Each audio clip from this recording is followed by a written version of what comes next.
Lost the momentum in your business? Today I'm going to share with you 5 ways that you can generate and regenerate momentum in your business in any real estate market environment.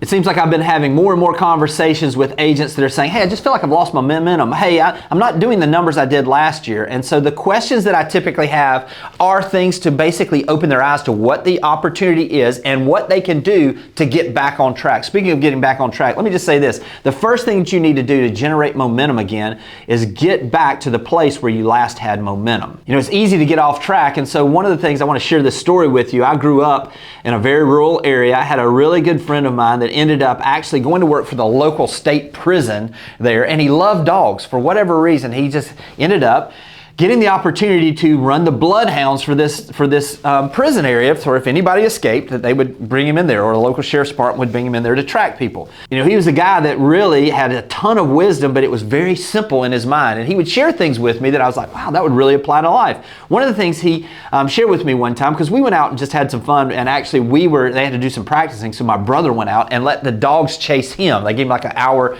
head start, and then they went out there and they tracked him down. That's what they were doing. And so it was kind of interesting. He was just telling us the process on all of this.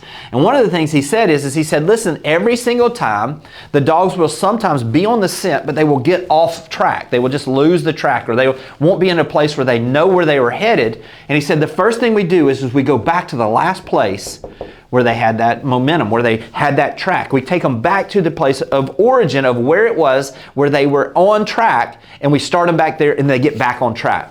It's the same thing in our real estate business. Listen, there are times where you've had some momentum, and if you haven't had it, someone around you has had that. Ask a top producer while you're at lunch or where you are, hey, when was the last time you had momentum? Hey, what did you do to gain momentum when you were at the position I'm in the business? Whatever it is, think back. When was it? What was your mindset? What were you reading? Who were you spending time with? What were the podcasts and the videos you were watching? What were the things that you were doing to get the mindset to where you had that momentum? Go back to those things. Were you working out and you're not working out anymore? Were you at a place where you had certain people that you were spending more time with? Whatever it was, go back to the place where you last had momentum, and all of a sudden now, because you're back there, you begin to get a clear picture of exactly the direction you should go, and the momentum begins to build. The second thing to do to build momentum is to take inventory of all the business you've done in the past. Now, sometimes we get so built up, we just assume that business is coming from a place. It's pretty eye-opening when you do this. Go back however many years you can, 1, 2, 3 years worth of transactions. And what I want you to do is I want you to write down who those clients were, where the first initial contact came from, and what the process was that led to their closing. So think of it this way. This is someone that was a referral. Okay, great. It was a referral from, who was it from? This is with a communication we had. This is how it led to that business. Oh, this is someone that came from online leads. Great. Where did it come from? You notice where it came from. Now, what did you do in the communication wise to move them from lead to closing? All of those things give you a thing. And then break it down. Once you've gotten all of these down, start checking off.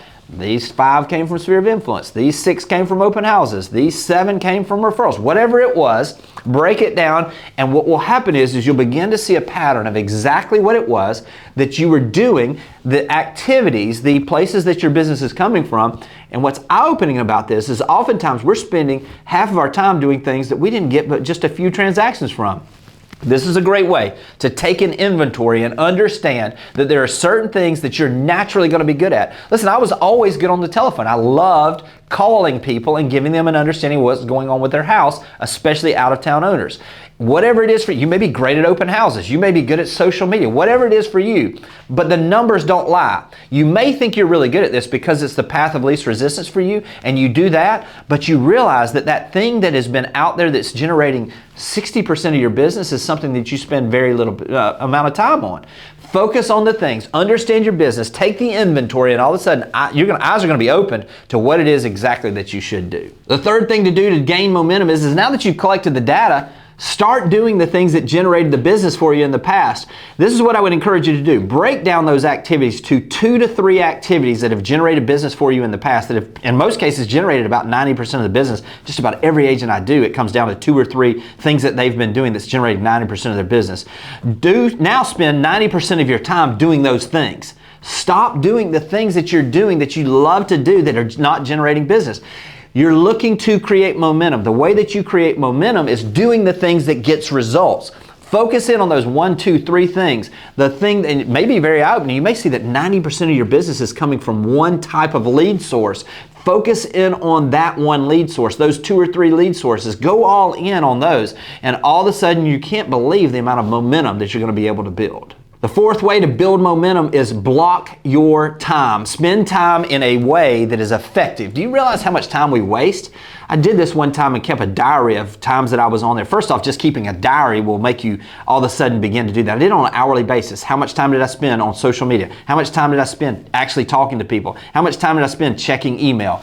All of a sudden I woke up after doing this for about a week. I look at this and I said, oh my gosh, I'm wasting over half of my time. Begin to block your time. 9 to 10 in the morning, 8:30 to 10:30, whatever it is for you. I'm going to make outbound phone calls to past clients, sphere of influence, and potential homeowners. Then 2 to 3 in the afternoon, I'm going to do appointments. I'm going to preview properties. I'm going to do whatever it is, those tasks that we just identified that are the things that generate the business for you. Time block your time in a way that you know that it's in pen, not in pencil. I'm going to do these activities during this time. I'm not going to be distracted. I'm not going to look at social media. I'm not going to check my email. I'm going to stay focused on one thing. Because when you stay focused on one thing, that's when you create momentum. Focus in on the things that are creating the business, and then time block your time in a way that makes sure you're doing those things on a daily, consistent basis, and the momentum will build. Last but not least, pick up the dang phone and make phone calls. Talk to people. This is the time where if you're going to create momentum, it's only going to come from more conversations. The person who has the most real estate related conversations will win this game.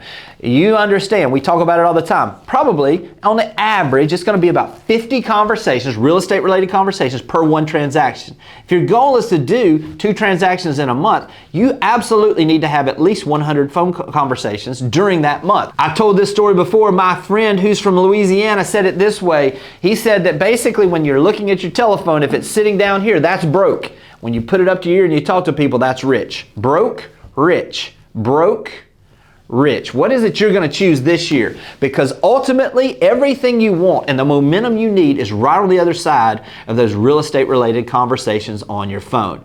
I hope this has been helpful, and I'll talk to you soon. Thanks for watching the video. I specifically chose the video below for you because it builds on the one you just watched. I hope it's helpful, and I'll talk to you soon.